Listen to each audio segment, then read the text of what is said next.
Ladies and gentlemen, please welcome to the stage Lieutenant General Bob Wood, U.S. Army retired, Executive Vice President of AFCEA. Thank you very much. We will certainly continue. We'll have follow-up on that presentation. We thank SAIC. We'll get the timing right. We're very thankful that you're here this morning with us today on day 2. We're very pleased and happy to bring a program that talks about our theme, and ready today, modernize for tomorrow. How can we maintain the edge? Yesterday was a full day of a great presentation to kick off.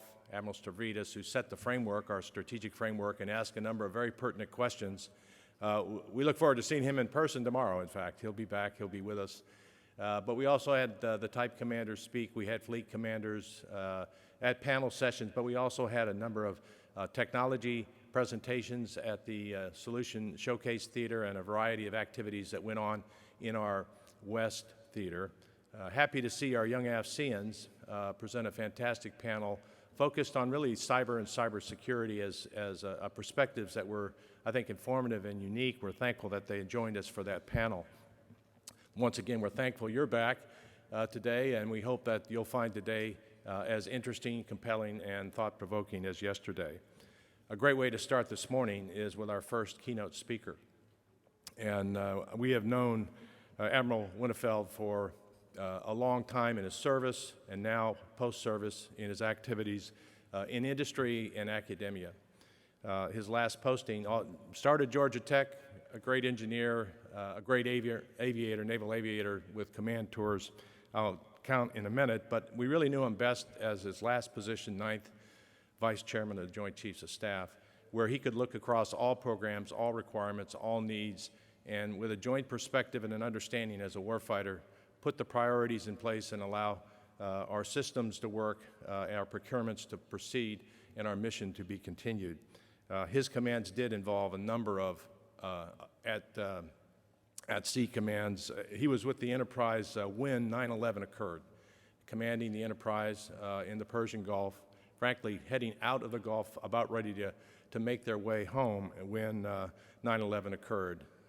That was a U-turn, went back, had presence, and launched, starting in October, some of the very first flights in OEF.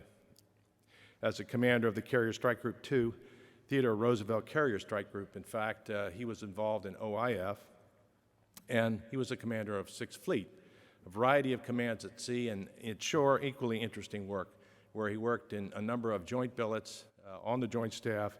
Director J9, that's where I first got to know Admiral Winnefeld, where he was my relief at Joint Forces Command in innovation and experimentation, where he brought far more energy and creative and insight than I ever could provide, and brought it into a joint setting.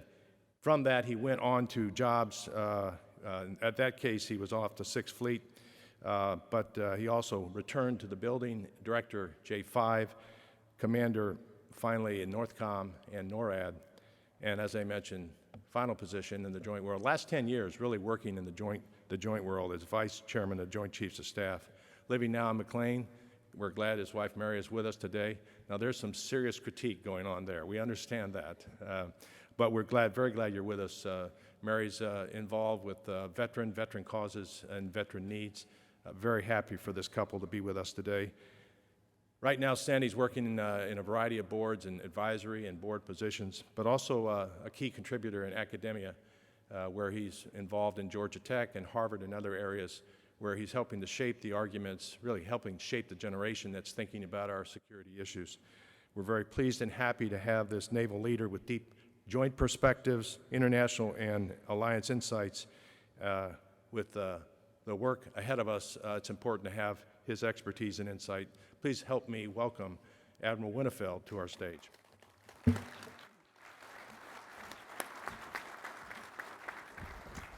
Thank you, sir. All right, good morning, West. I hope you're maintaining the edge this morning. And thank you, Bob. Very kind introduction. Bob not only was my boss, but my neighbor as well. And I wouldn't go so far as to say I was more creative than he was. I inherited a really interesting job when I took over from him in the J9. It's really great to be here this morning. It's great to be back in San Diego. I was born here, commanded a fighter squadron here, commanded a ship here, and most importantly, I met my wife here of a number of years. So this town's been very, very good to me. I had to say that, of course, because she's here. If she weren't here, I wouldn't say it. Just kidding. But the town's been really, really good to me, and it's always terrific to be back here, and particularly at such a great venue. And it's great to be part of this event and to be able to run into some old friends while I'm here. And AFCEA has always been instrumental in bringing industry partners together, and we would not have the finest military in the world were it not for our fantastic industry partners. And it goes without saying that the Naval Institute has always been first in class among a strong field of institutions that not only supports but also challenges our military. So many thanks to everyone who helped put this together and who also has invested the time to be here this week. It's great. I thought I'd talk about this morning from the perspective, as Bob mentioned, as somebody who had around 10 or 11 years of joint duty, who was privileged to sort of be among the trifecta or the three-legged stool of requirements, acquisition, and budgeting, and who also attended around 1,200 White House Situation Room meetings in 2 different administrations. Sort of from that perspective, to tell you about what I think is an ongoing disruption in our national security landscape and what we might consider doing about it. Disruption occurs when something happens that upends entire belief systems and fundamentally reshapes, or in some cases takes down, entire institutions. Normally, after such a disruption, organizations look back and they realize that the evidence pointing to the change was there all the time, but it was fitted to a prevailing concept rather than generating an entirely new concept. Examples abound, such as our recent financial crisis or the destruction of Polaroid and Kodak by the advent of the digital camera, which I was pleased to hear Harry Harris refer to yesterday. It's all over the place in biology. It happened here in San Diego when Dennis Conner changed the entire paradigm of the America's Cup 30 years ago, beating a monohull boat with a catamaran.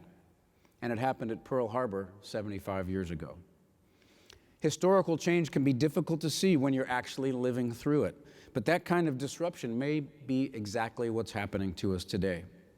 If so, it's because of the turbulence within the 4 strategic variables that we have to keep in balance if we're to be secure, namely ends, ways, means, and the security environment.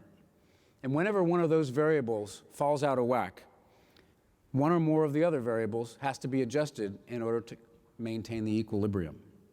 And I would suggest to you that all 4 are out of whack today, and that is pretty dangerous.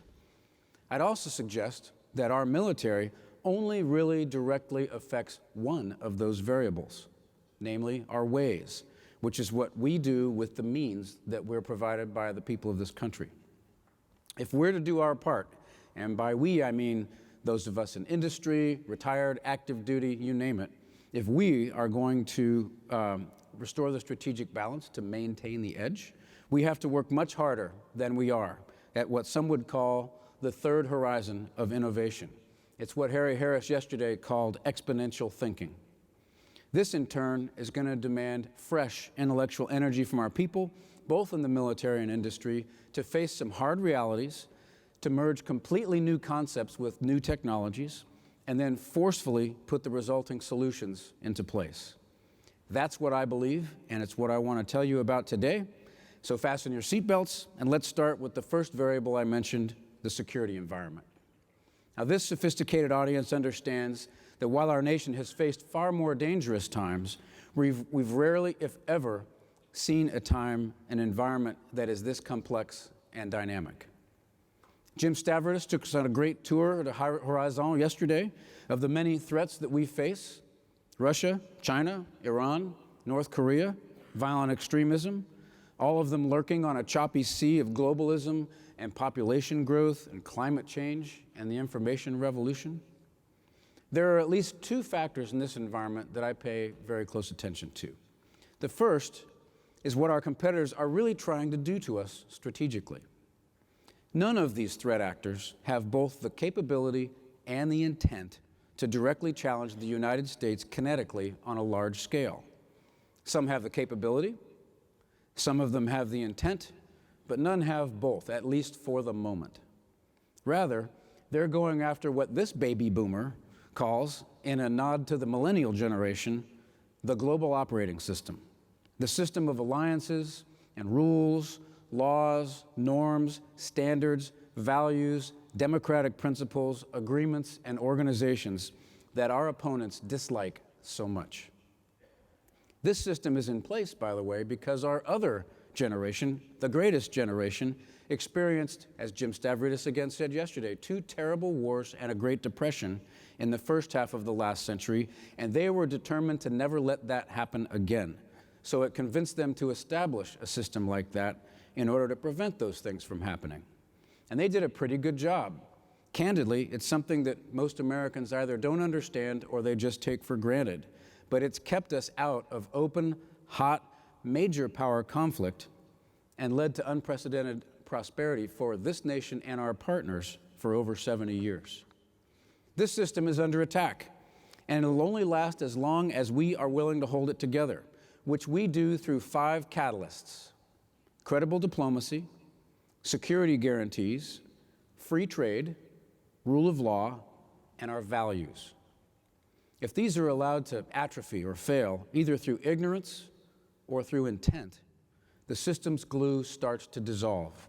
Our partners start to hedge their bets, and our adversaries enjoy what Henry Kissinger called the patient accumulation of advantage. We're seeing this now. Russian interference in ours and other elections. China actively filling a vacuum created by emerging U.S. protectionism. Iran routinely violating Security Council resolutions, and these are only just a few examples. My second concern about the security environment is how our adversaries are actually evolving to challenge us on the battlefield, especially our most capable opponents, who did not stand idly by while we committed to counterterrorism operations. These adversaries evolved a blend of conventional, irregular, political, economic, legal, and information warfare into a cohesive campaign, some would call hybrid warfare, to outpace an opponent's will and ability to respond to aggression. They've thrown away the rules, and we're not ready for it. They've also watched us closely and either copied or outright stole much of the military technology and tactics we developed in what some call the second offset. Worse, they invested in things we actually haven't been doing, including asymmetric ways to counter us in domains in which we have been very comfortably accustomed to having unfettered access over the last 15 years. Well, sensor capability and weapons lethality has now evolved to the point that wherever finders have the advantage over hiders, you really don't want to be a hider. But that's where a good chunk of our stuff operates today. Let's face it, there aren't many of us in this room who have ever faced a sea-skimming, supersonic, weaving anti-ship cruise missile with a sophisticated multi-mode seeker and its own digital radio frequency modulation jamming. And that's not to mention almost daily reports in the media of threat advances in anti-satellite and anti-submarine cable capability, offensive cyber, anti-ship ballistic missiles, long-range air-to-air missiles, and other technologies that are raising the bar even further. And the result for us is what we now label with the long-known buzz phrase, anti-access and area denial, and we're on the backside of the curve. So the variable we call our security environment isn't looking so good right now. But there are 3 other variables in the strategic balance I mentioned. So what about our ends? Our ends are our national security interests, and the choices we make about which ones we feel we need to protect or advance, and which ones we don't. We may be living through some historical changes among those choices. At the highest level of strategic thinking, our security interests have to be expressed in enduring and abstract language. Otherwise, it's too tempting to use that term in undisciplined and expedient ways, which happens a great deal. Moreover, our interests need to be prioritized so that we don't try to do too much with too little. In my personal view, these high-level interests, 5 of them, should guide our choices. The first is the survival of our nation. The second is the prevention of catastrophic attacks on our nation and its people. Third is the protection of the U.S. and global economic systems. Fourth is ensuring that we have secure, confident, and reliable allies and partners. And fifth is our values, which are a strategic asset in and of themselves. I would ask you to note that the last three essentially constitute the global operating system I talked about a moment ago. Now, our national leadership can use a list of interests like this in several ways. First, they can guide wise policy judgments regarding whether and when and how to use the instruments of national power, including force. And second, we can use the list to help guide security investments based on an assessment of risk inside each interest in terms of the gap between threat and our ability to mitigate it. Now, the five interests I outlined actually roll up into two kind of pillars, right? One is the physical defense of our nation and its people and their prosperity. And the second one is, as I said, the global operating system, which reflects the middle and lower items on the list. Now, for all of the understandable criticism that President Obama received for a cautious approach to global leadership, he realized that both of these pillars are in play, and they're interrelated, and he factored all of them into his decision-making. Our new president's approach, America First, on the other hand, appears to place almost exclusive focus on the first pillar at the expense of the second. And I am not making a political judgment there. It's just what he has expressed to us. And that includes challenging the five catalysts I outlined a moment ago: diplomacy, alliances, free trade, democracy, and values. In their defense, perhaps the president's closest advisors are advocating trimming back our ends as the way to restore an out-of-balance strategic equilibrium. But there are also signs of competing views in his cabinet. So it remains to be seen which view will carry the day. Our new national security advisor will hopefully have a say in that. Maybe we can trim our ends a little bit, maybe fewer nation-building operations. But I, for one, am not ready to give up on the global operating system just yet. It's simply too important to our national security and prosperity to just let it go. And in any case, the services simply don't control this. It's a political question. They just need to really, really understand the answer. So until the current administration's policy becomes more clear, let's assume for the moment the hardest case, and that's that the variable of ends will remain fixed. So that means the next variable in line for our consideration is that poor, long-suffering variable of means. If the security environment is deteriorating and our ends stay the same, then something has to give. Doesn't it make sense to just apply more means to restore balance? I would title this part of our discussion Irrational Exuberance, or maybe it should just be titled Charlie Brown, Lucy, and the Football. Why? Because of the yawning gap between the expectations that are being raised regarding increases to our defense budget and the likely real outcomes.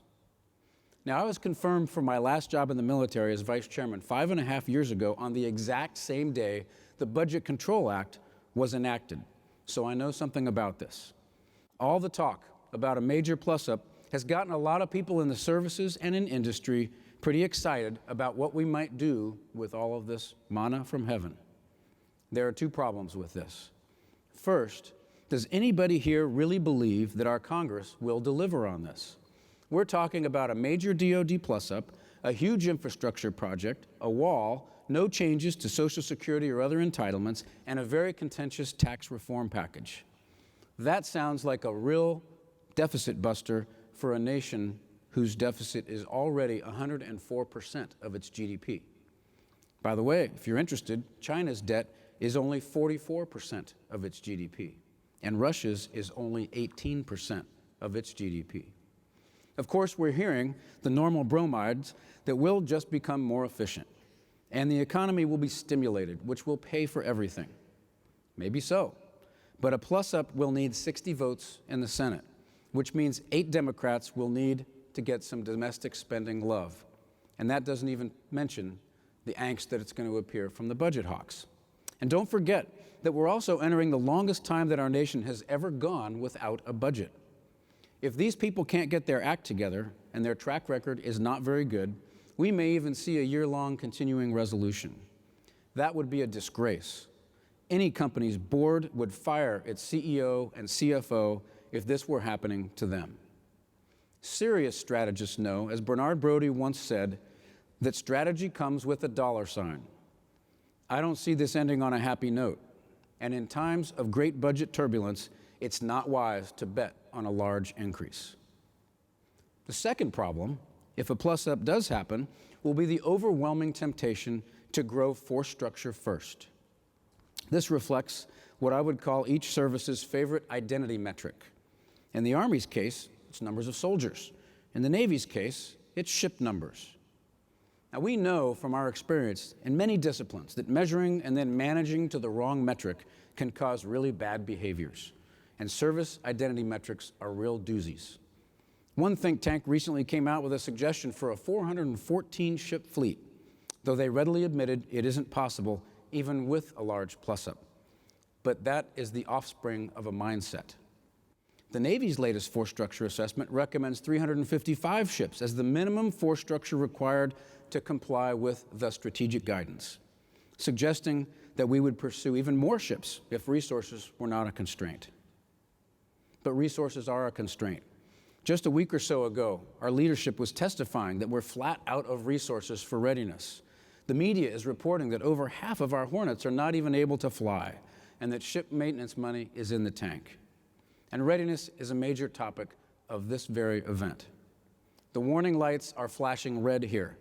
What makes us think we can match a 29% increase in our number of ships with a commensurate increase in manpower and readiness spending while we're trying to modernize as well and then sustain all of that for the lives of those ships? We've seen this movie before. When lean times come in trying to keep up with demand from the COCOMs, we shed force structure last instead of challenging the demand, the strategic guidance. And Congress won't let us get smaller anyway, and then everyone blames everyone else when the force goes hollow. We're in potentially the opposite place now. In good times, the services tend to grow force structure back as fast as possible, forgetting that these things need to be manned and maintained. It's what led former CNO Vern Clark to say when talking about readiness in his day, we have understated the requirement and we have underfunded the understated requirement. Yes, we definitely need more ships, certainly more than we have. And yes, quantity has a quality all its own, but we really need ready and modern ships that support a modern warfighting concept. More on that in a minute. Thankfully, our Secretary of Defense has outlined a three-phase plan that will address readiness first, modernization second, and then force structure.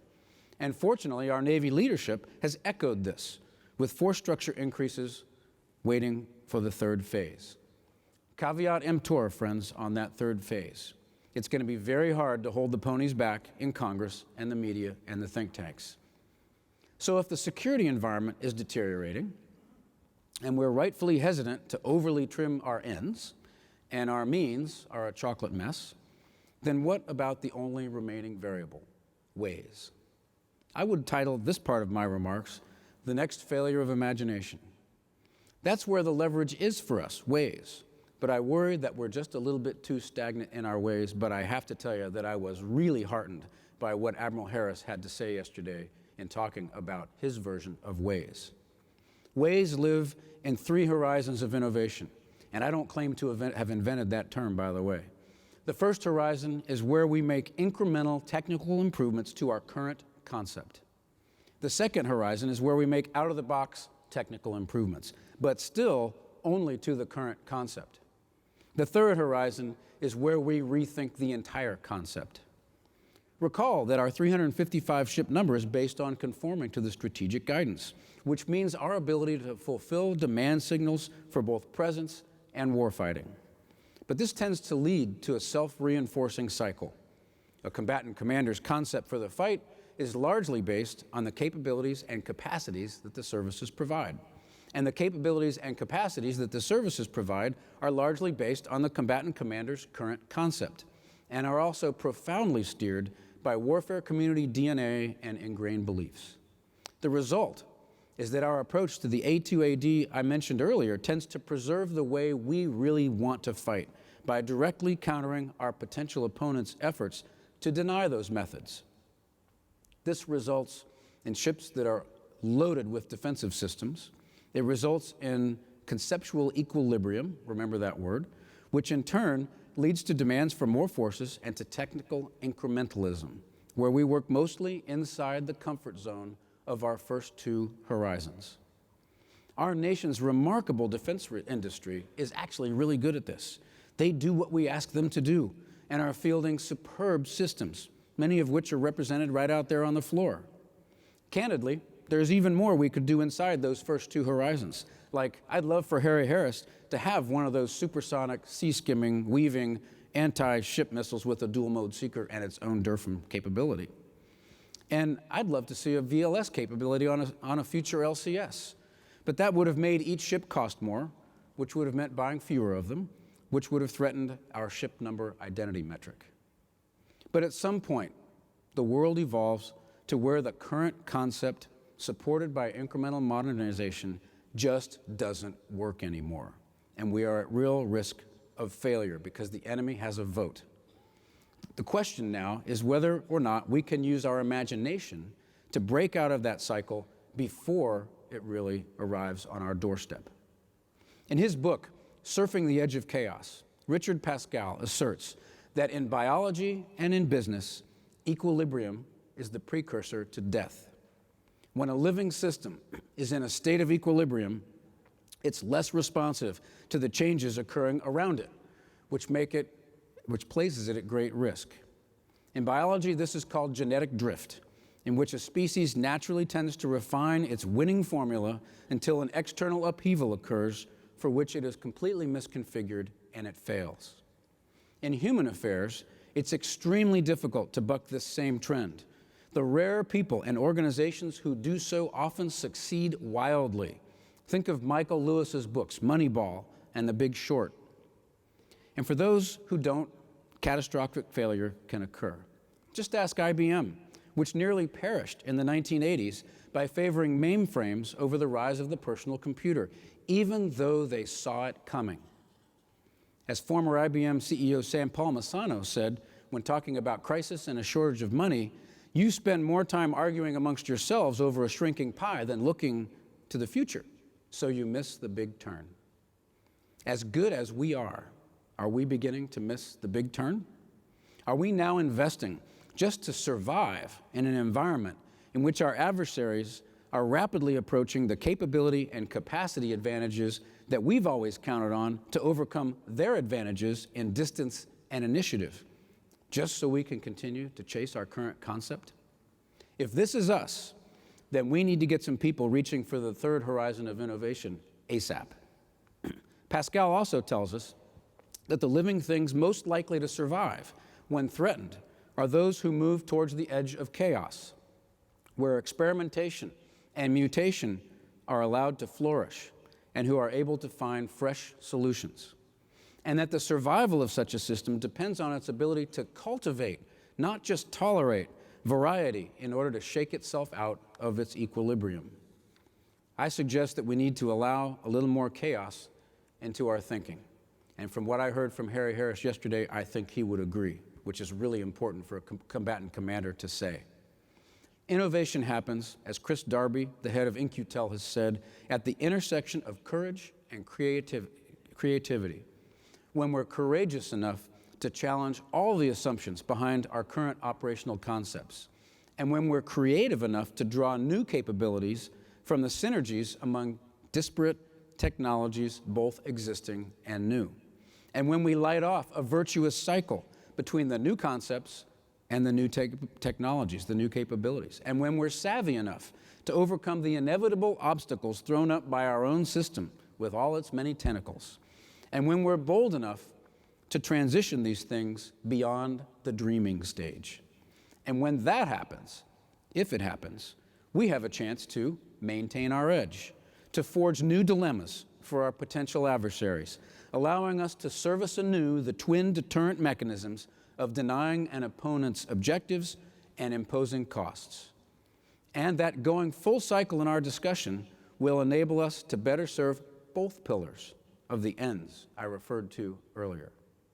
In short, new ways give us the opportunity to make up for our shortcomings and the other three strategic variables. Now, our millennial innovators are going to deliver for us on this, but only if they're properly empowered. In the process, we're going to need to divest ourselves of self-cost imposing approaches and anything else that holds us back that consumes needed resources, as hard as that is. We're going to need to develop new ways to simulate with high fidelity the concepts and technologies that we bring forward. We're going to need to understand that nature favors the nimble when you're bringing forward concepts and technologies.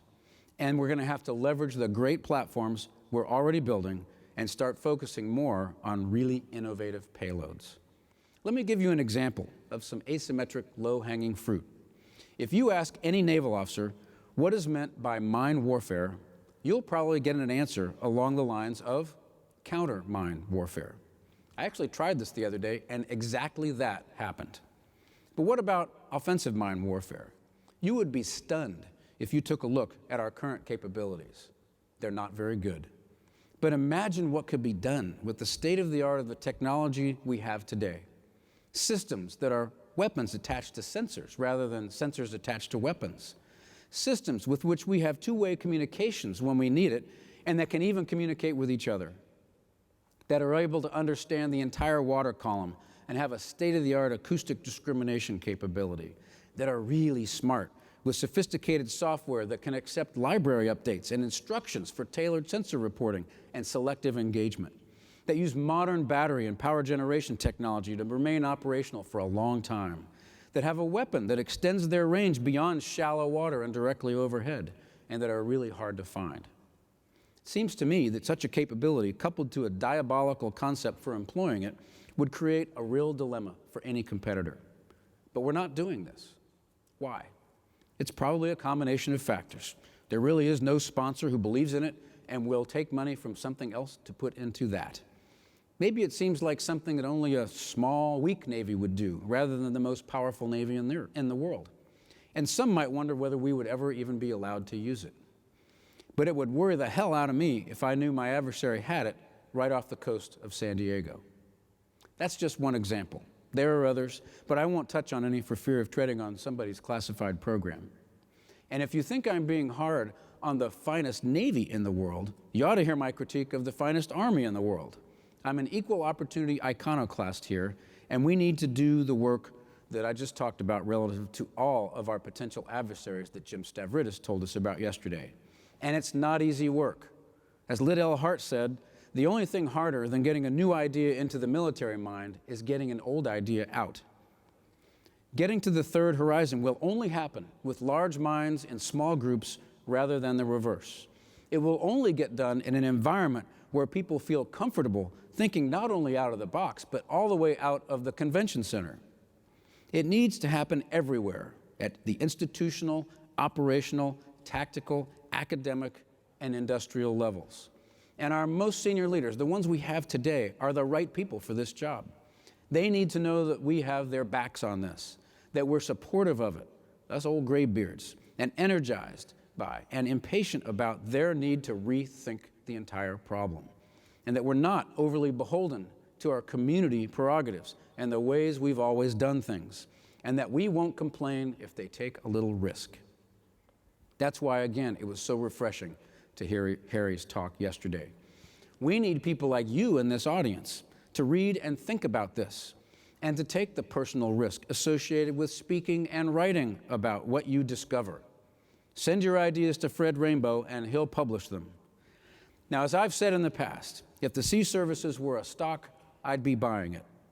And when I wake up in the morning and I worry about 4 strategic variables being out of balance, I catch my breath and I think about all the advantages that this country has in geography, in demography, and diversity, and natural resources, and rule of law, and the finest military on earth, and the finest higher education. All of those things give me great comfort.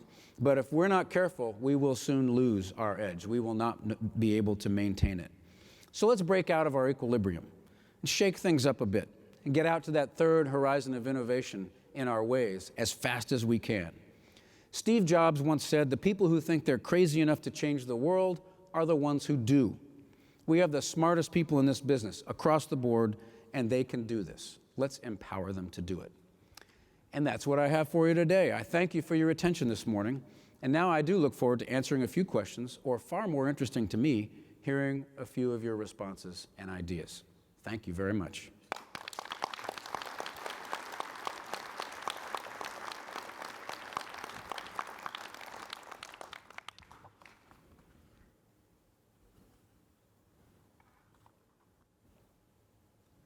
Admiral Sidney Friedberg from Breaking Defense here. Good morning.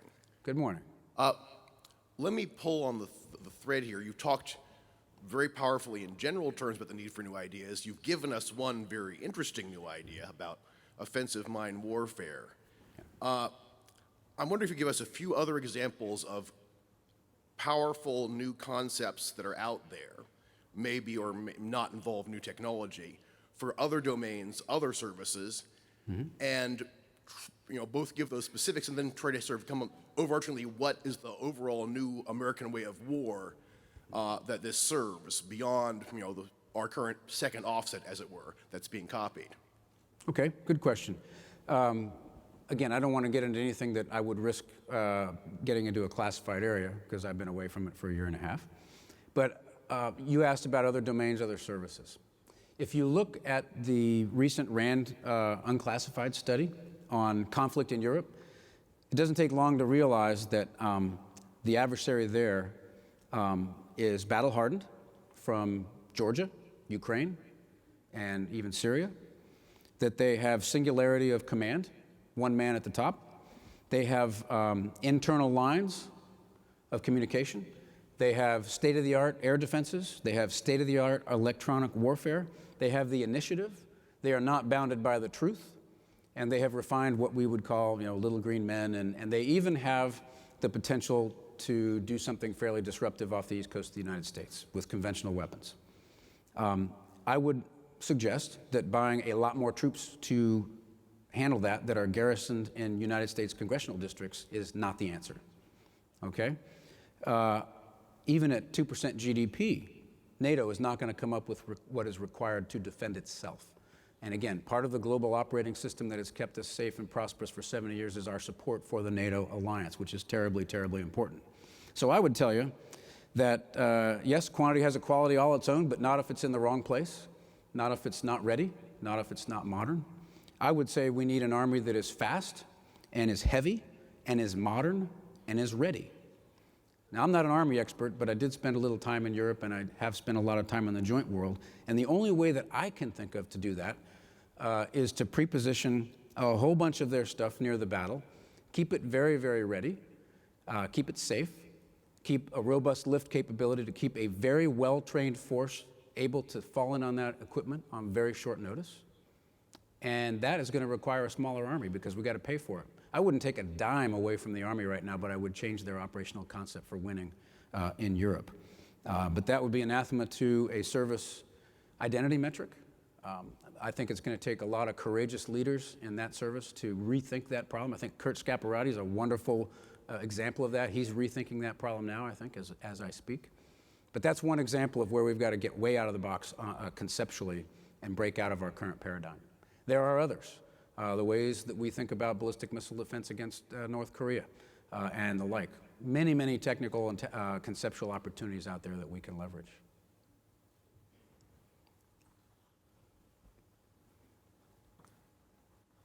Hello, sir.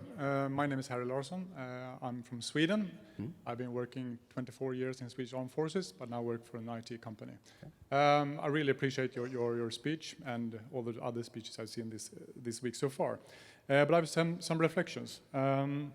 Napoleon once said that morale is to numbers as 3 to 1. And when I hear those speeches, I have a sense that there's a lack of, I would say, cohesion between the administration, the new administration, and the military leadership, which could be to some concern, I would say. So, because the cohesion in your nation is actually the center of gravity when it comes to the power and what you can actually achieve.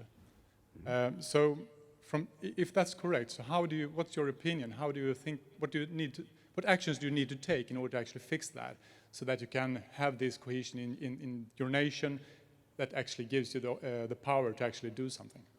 So I think to repeat the question is, what needs to be done inside our government to have a cohesive policy that would address some of the things you're talking about? Correct. I think that it's a matter of, and again, I'm very apolitical, very agnostic politically, not going to make a political statement here, but I would say it's going to take some seasoning on the part of this administration. I think having a national security advisor that's well respected, as H.R. McMaster is, giving him a chance to do his work, get off his back. He's going to need a little time to get his act together in there, letting him hire some people, and bring together a process that I've lived through the last 7 years of my life before I retired. That is very, very valuable and very, very important for this country, where you can bring the expertise, the rich expertise that we have in what is otherwise known by a negative term, our bureaucracy. There's some pretty smart people out there, to bring them together to bear on the problems that this nation faces and have that process working for the president, I think is what it's going to take to deliver. I think we have a terrific Secretary of Defense. We've got a terrific chairman. We've got terrific service chiefs. We're in really good shape in that department, and we just need to give it some time, and hopefully these folks will forge their way ahead with a little bit of leadership from our new National Security Advisor and some pretty capable department heads. Thank you very much. Okay.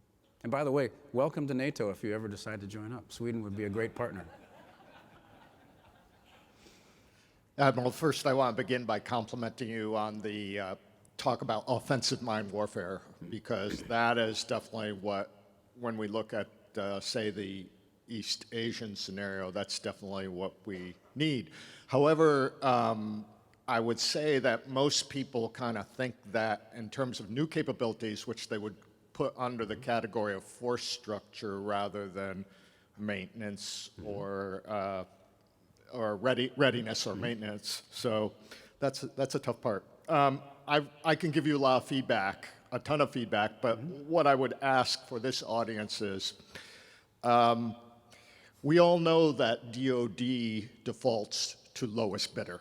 In fact, the term used now is technically acceptable lowest bidder. That doesn't really, it's not technical innovation, will fund good, extensive R&D. And how can you break that paradigm? Because you're talking about chaos, you're talking about innovation. We all know that the reality of that is 10% of the people who come to chaos or innovative have wonderful results, and 30% are kind of tolerated in the company, and 60% get fired. How are you going to break that paradigm, particularly in DoD, and particularly with all the budget focus, and we're going to technically acceptable lowest bidder? Yeah. Not an easy problem. Thank you for handing that to me. It's a problem that Jim Mattis, and if he's ever able to get people as subordinates in the Department of Defense, is going to have to take on. I think you have to strike a good balance. I mean, there is actually value in a deliberate, cautious process for delivering some of the systems that we buy. When you're going to buy a ship, you got to do it right. And if you rush through it, you could end up with a mess on your hands. But there are, I think, in the payloads area, perhaps with the mine that you just mentioned, you could accelerate that process, empower people to take a little bit of risk in a process like that, give them the money to do it, and let her rip. And if something good comes out of it, then we will transition that. And we've got, I think, pretty good industry in place that if you empower them to do that, they can make it happen. And there are going to be some ideas that fail, and we have to be tolerant of failure, both internally and externally. Congress has to tolerate a little bit of failure now and then. And I believe that's what Ash Carter and Bob Work were trying to do with some of the efforts that they've put forward with the DIUX program. I'd like to see more IRAD given to, or companies have more ability to use IRAD or defense dollars to actually do their own creative research that's not exclusively driven by a requirements process. Those sorts of chaotic processes are what are going to yield the good ideas. And then we need senior leadership paying very close attention to what's going on with these programs so that when they need to step in, accelerate something, kick it in the butt, put a little bit more money in, that they're there and aware of what's going on where the real high leverage programs are starting to emerge. But it's not an easy problem. I completely get what you're saying. Pete?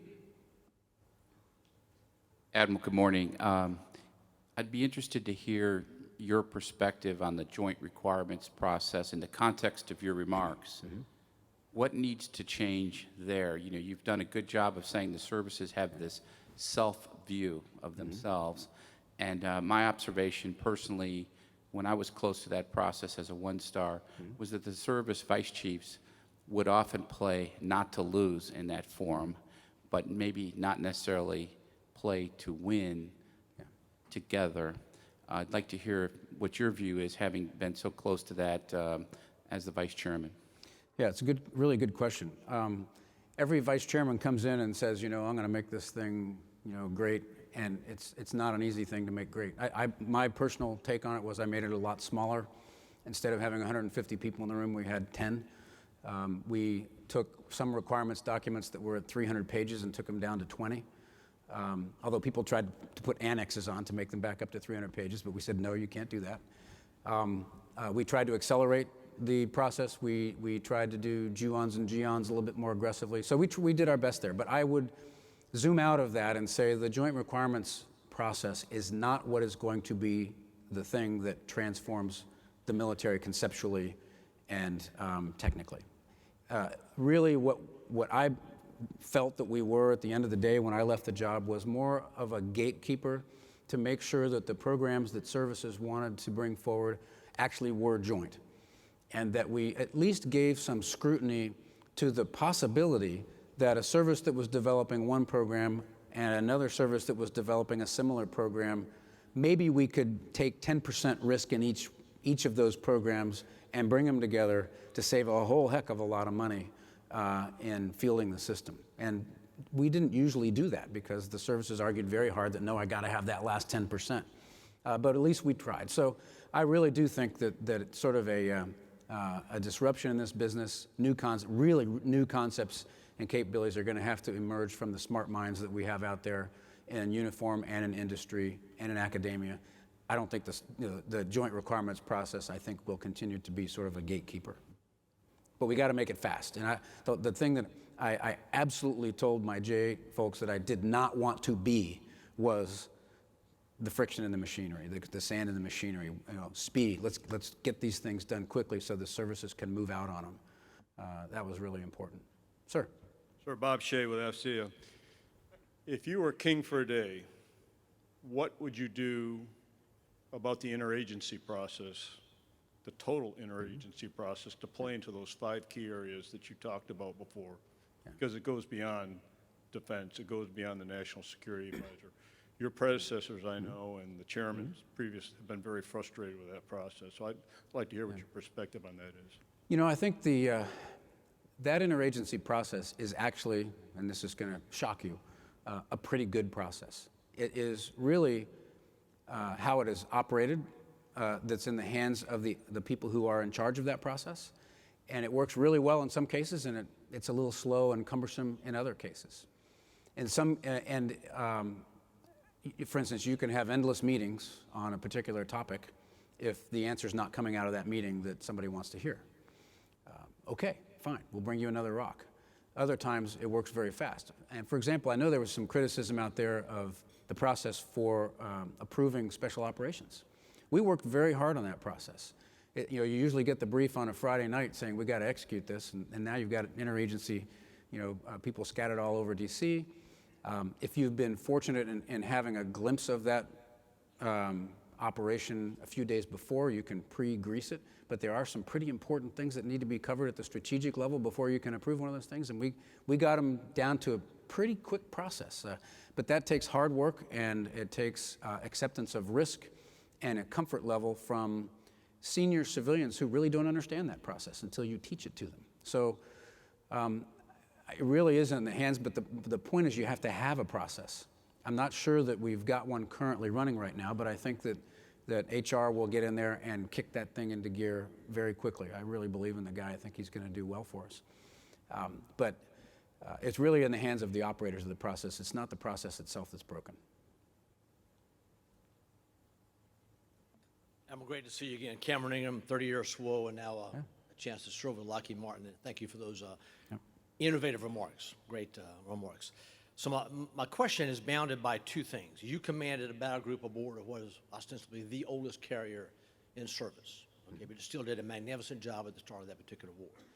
We particularly seem to be enamored with the next shiny object and oftentimes dismiss whole platforms or systems well before the end of their service life.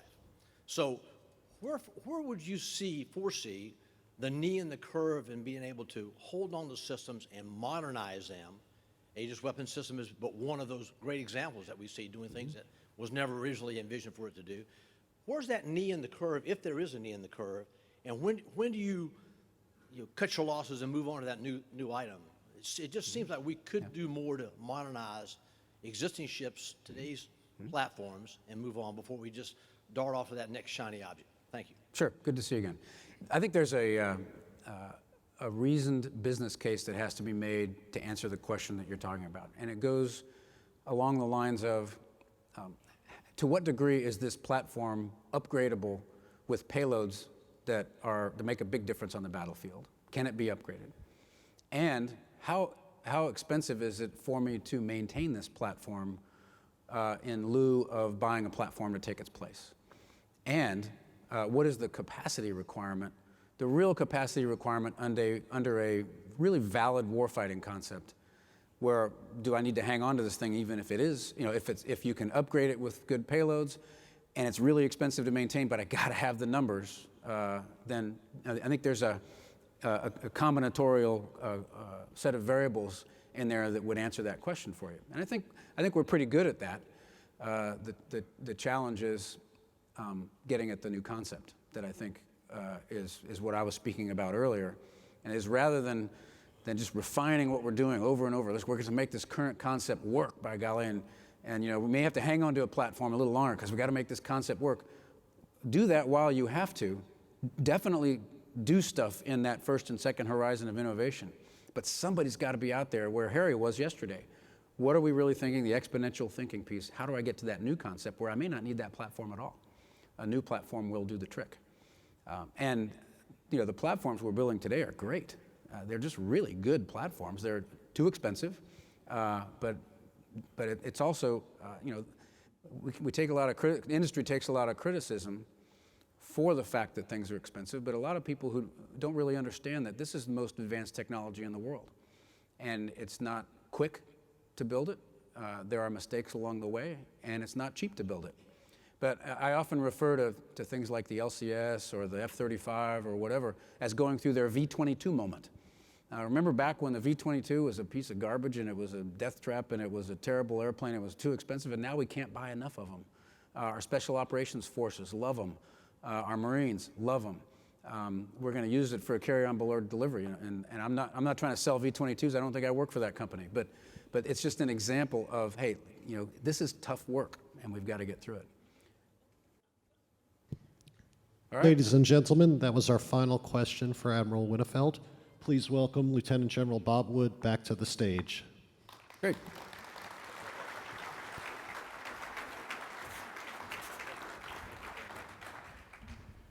Well, as I told you, this was going to be an inspirational speech from a great leader. It was remarkable. By the way, Mary, good? Vote up. Good? Okay. It was an outstanding. Where'd you go? I've got an outstanding opportunity to reflect a bit. Two things. One is we have a nuclear engineer who took that problem that was defined by Admiral Stavridis and described by Admiral Harris, took that problem apart, put it back together, and gave us some very practical insights as to how it could be solved. Secondly, we have a combat leader with great experience, not only at sea and ashore, but also leadership in the joint world, that could really, with a reality check, give us perspective on how the problem could actually be accomplished, and frankly give us a reality check on how difficult it would be. You inspired us. You gave our morale a good shot. Despite that question, I think he had it right, but I think your expertise is valuable, and thank you for bringing it to our event. We have for you a book by one of those warriors in the Army who would certainly agree with you with regard to the prescription you offered, in this case to the Army. It's Scales on War. Bob Scales is, by the way, with us and we'll be able to sign that book for you, and we have a bookmark from AFCEA. Ladies and gentlemen, once again, please give a hand to Admiral Winnefeld. Thank you. Appreciate it. Look forward to reading it. Good job. Thank you. We now break